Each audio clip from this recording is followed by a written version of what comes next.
Right. What's going on, everybody? Welcome back to We the Champs. Yeah. So good to be here. We did an episode yesterday, and now we're just doing a quick take of Monday Night Football, followed by a preview of Thursday Night Football. So just stay tuned for us for a second. Hit that like, subscribe, comment, and let's get into it. First Monday Night Football game of the year. 49ers bully the Jets 19-32, and it's not as close as that score indicates. Aaron Rodgers, one positive thing for the Jets, Aaron Rodgers didn't tear his Achilles on the first drive. He stood strong, stayed in there the entire time. One positive thing I saw was that the offensive line for the Jets actually played kind of straight. You know what I mean? And I think that's a positive outlook going on for the rest of the season. Is just protection for your quarterback, for sure. Yeah, I think that was a big thing that they were missing last year for whoever was behind center. They were always under pressure. I think that Aaron Rodgers definitely has to get his rhythm down. Coming off an Achilles injury, being 40 years old, he only passed the ball to 4 different receivers last night. That's definitely not like 1, 2, 5. 5. He didn't spread the ball around as he normally does. Aaron Rodgers is known for getting the ball into everybody's hands and making them weapons. It's one game, but you can definitely tell they're outclassed by the way that. Oh yeah, absolutely. Boats boy schemed up everything in the front. Shanahan. Boy. And then on defense and offense was really just moving everybody around, swarming to the ball. And then the late inactive report, Christian McCaffrey not playing. Dude, that was so crazy. Everybody on fantasy who had McCaffrey had to pick somebody up real quick to slot him in there. And then the sports books, they had so many prop bets frozen for this game for 30 minutes. It was insane. The fact that one person can just change so many things in the nation is wild. But with Jordan Mason at backup, 28 carries, 147 yards. Props to him coming out there and making that happen. And that tells you that offensive line is getting the push too. Bro. There's a reason why they didn't really hesitate to pay Trent Williams the money that he just got in first ballot Hall of Famer. But even I would look at it like this: CMC being a Carolina product for his first few years in the league, we understand what it's like to have an injured CMC, and here's the elephant in the room. He's 28 years old as a running back with a lot of usage. Even the last few years, running the ball, he wasn't injured, but honestly, he's due to have a slowdown in production just because he's a 28-year-old running back who does everything. So he throws passes. Yeah, throws, runs, one of the best receiving running backs in the history of the game. But again, 49ers have a backup who they can slot into the system, and they got on the ball. And that's one thing with them. They will run the ball. That's another reason why they're successful. Some other takeaways. Like I said, big thing, the offensive line only allowed 1 sack on Rodgers, and he only got hit 4 times. So that's a big outlook. Breece Hall looked good with the ball in his hands. Didn't have much room to work with, but he was in there. Alan Lazard made a play. Garrett Wilson made a couple plays. So they definitely got some things to build on. And they're just simply outclassed by the 49ers in this game. But let's look at the outlook for the rest of the Jets season. You were talking about their next few games. Yeah. Titans, Patriots, Broncos, and Vikings. So each one of those games should be a win heading into that Monday night matchup with the Bills, with your boy Super Josh, big time Monday night game. So they'll have a chance. I mean, and no game is a guarantee in NFL. Even honestly, going into the Vikings game, we don't know. We don't know because they're playing in Minnesota. No, they're playing. I think they're playing in Europe. Oh, they're playing in Europe. Oh, yeah, they're Yeah. slotted as the away team. They're slotted as the away team, but they're playing in Europe, man. So again, that's going to be a crazy game for them to go. They're playing something like 3 games in 14 days. So And they're playing 3. Okay, so yeah. 3 games, 14 days. But yeah, if they want some success this season, they have to sweep these next 3 games. Titans, you got 2 young quarterbacks on the slate, Titans and Broncos. Then you have a journeyman bridge quarterback in Jacoby Brissett. And that's a home game they get against the Patriots, division rivalry. Yeah. I'll take the Jets on the money line for that one for sure. Man, yeah, but you never know what they're gonna get. That defense is crazy, bro. So even with, I don't know, man. I think I don't know. It's gonna be different to see. I want to see how the Patriots play next week because we know their defense is gonna be top 5 defense in the league right now. But the Jets defense can play up to par like that too, you know. Yeah, but we're not expecting anything out of the Patriots offense anyway. So exactly.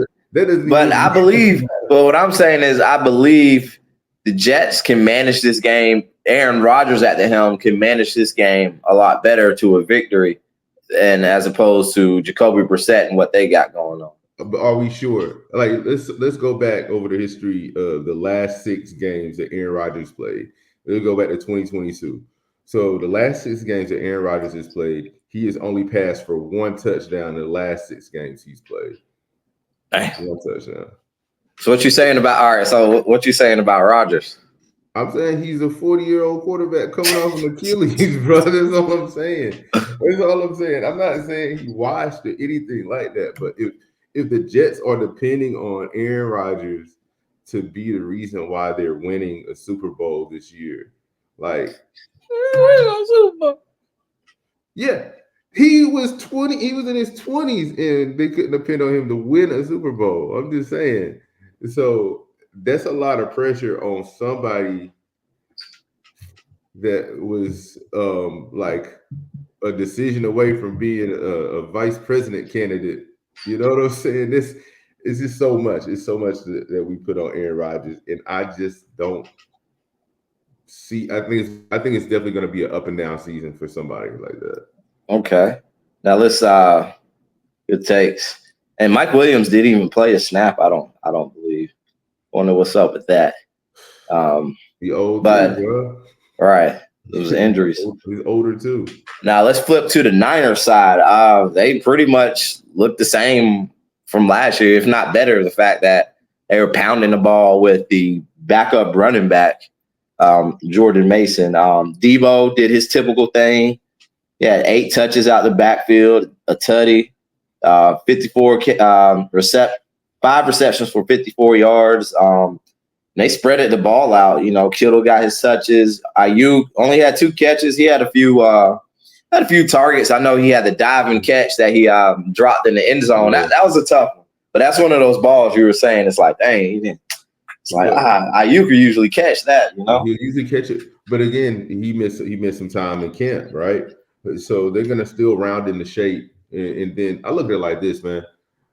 Brock Purdy is continually like building on his resume. Like he's continually building his skill. And the more comfortable he's going to be, this is year 3 for him. They did a really good job on bringing back all these targets. And so with Mason back there, you're going to have McCaffrey and Mason. You have a great combination of receivers. You have one of the best catching tight ends in the history of the NFL, and you have a brilliant offensive mind. So I think Brock Purdy is going to have a really big year coming off the gate, man. If honestly, even if the guys were making plays and catching passes, he would have passed for over 300 yards. Yeah, man. So he just looks that said solid. Just the decision making, everything. Like like he's just looking clean, you know, and that's what I expect from the Purd, Mr. Irrelevant. But I think this game was a big statement game for the 49ers too. I mean, I just heard just talks about them in the offseason. Oh, they're getting old, blah, blah, blah. The ruckus with the contract situations and blah, blah, blah. So for them to come out here and bust down the Jets like this, now, if they would have lost, it would have, this victory for the Jets would have probably gave other teams a bit more confidence going into Levi Stadium and playing against the 49ers. Like, oh, the Jets did it. Aaron Rodgers' old dusty ass did it. Let's go out there. Let's go out there and hoop, fellas, and show them what we about. And, really turn the pressure on and come at them. And, this is a statement game for the 49ers. Like, hey, we here. We went to 4 straight NFC championship games, 2 Super Bowls, and we about to be right back in the mix. So, hell y'all talking about, And for them, like next week, they got a division rival game against your Rams coming up on Sunday. Then no, they got the Vikings. They got Vikings next, which is gonna be a good game. Then they're gonna go into that Rams game. So the Vikings is gonna be a tougher game than people expect. I honestly think Sam Darnold is gonna have a decent year. I'm not gonna say he's gonna have a Pro Bowl year, but it's definitely gonna be a decent year. His best season. It's gonna be his best season. I mean, he seems very comfortable. I think I kind of equated to that Geno Smith year when he was with the Seahawks. So I think that's going to be a closer game than what we expect with Jefferson being healthy and having big targets. Then the 49ers have the Rams game. And it really depends on how healthy that Rams team is on how that game's going to be. So that opening game, they were missing 2 tackles. Yeah. And they were missing some other people too. And with Puka Nacua out, that's one less target, It's tough. That's gonna be tough for the Rams. That's why I was saying at the beginning of the year, like, yeah, they are a really good team, but their schedule is gonna be tough. And then if they get those injuries piling up, man, like there's gonna be a tough beginning of the year for the Rams, which will definitely make it easier for the Niners to win that division. Enough. All right. Monday Night Football was fire. Glad it's back. Who's next Monday? Do you know? Nah, let's see. Let's go ahead and pull up the slate.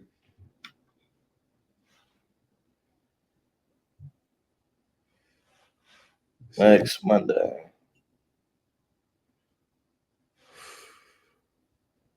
Let's see. So next Monday. Falcons and the Eagles. The Birds. Falcons and the Eagles. Yeah. Woo. Fly, Eagles, fly. Hey man, there's a chance the Falcons gonna be 0-2, bro. It's a good chance. For real.